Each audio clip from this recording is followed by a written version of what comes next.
Привет всем, спасибо, что вы с нами на нашем канале.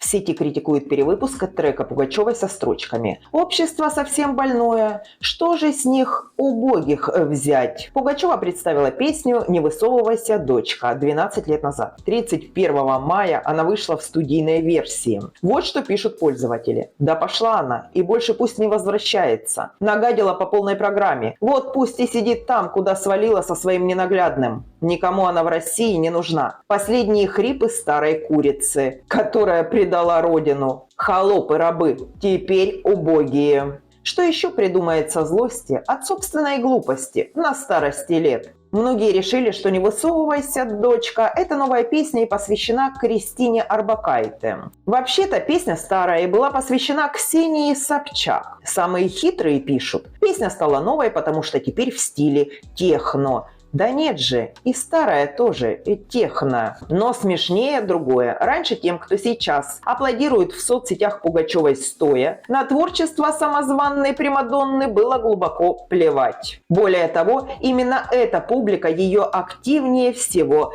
хейтила. Теперь вот мерзкая совковая бабка пригодилась и моментально стала мощной старухой. Сама песня – конъюнктурное дерьмо, конечно. Время Пугачевой закончилось в 80-х. Только никто не заметил. Точнее, околокультурная мафия не дала никому этого заметить. Она назначила Пугачиху эстрадной паучихой, отдав мадам Брошкиной государственный телевизор и позволив засрать собой и своими придворными все концертные площадки страны. Пугачева уходила со сцены несколько раз. Впервые она заявила о прекращении концертной деятельности в 2004, затем в 2007 и 2009. Окончательно попрощаться с выступлениями ей удалось лишь в 2019, когда она дала шоу под скриптум в Государственном Кремлевском дворце. В начале 2022 года Пугачева покинула Россию. Этой весной она сделала перевыпуск треков, однако композиции не стали событием в мире шоу-бизнеса. Продюсер Сергей Дворцов журналистам Абзаца объяснил, зачем Пугачева напомнила о себе слушателям и кто стоит за ее возвращением в шоу-бизнес. В марте погасшая звезда выпустила трек на бис, который был холодно воспринят слушателями и критиками из-за слабого вокала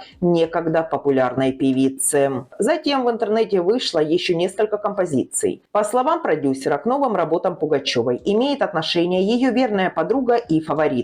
За новыми песнями стоит Нателла Крапивина, которая после ухода с должности продюсера Светланы Лободы пристроила свои ласты к Алле Борисовне. Она помогала ей с техническими моментами на последнем концерте под скриптум. Знакомство Крапивиной и Пугачевой сложилось в тот момент, когда певица покровительствовала Лободе. Сегодня Алла пытается напомнить о себе и обелить репутацию перед русскоязычными слушателями, а Крапивина просто решила подзаработать на Алле Борисовне, сделать из нее новую старую звезду. Продюсер подчеркнул, что Пугачевой трудно приходится без былой славы на чужбине, поэтому она стремится вернуть популярность любой ценой. Алла Борисовна сегодня пытается вернуть внимание публики, которую назвала холопами и рабами, хотя она давно превратилась в свадебного генерала, который прямым курсом ведет ко дну тонущий корабль иноагентов. Дворцов добавил, что если бы Пугачева вовремя заткнула рот своему Максиму Галкину, то, может быть, до сих пор бы была уважаема в обществе.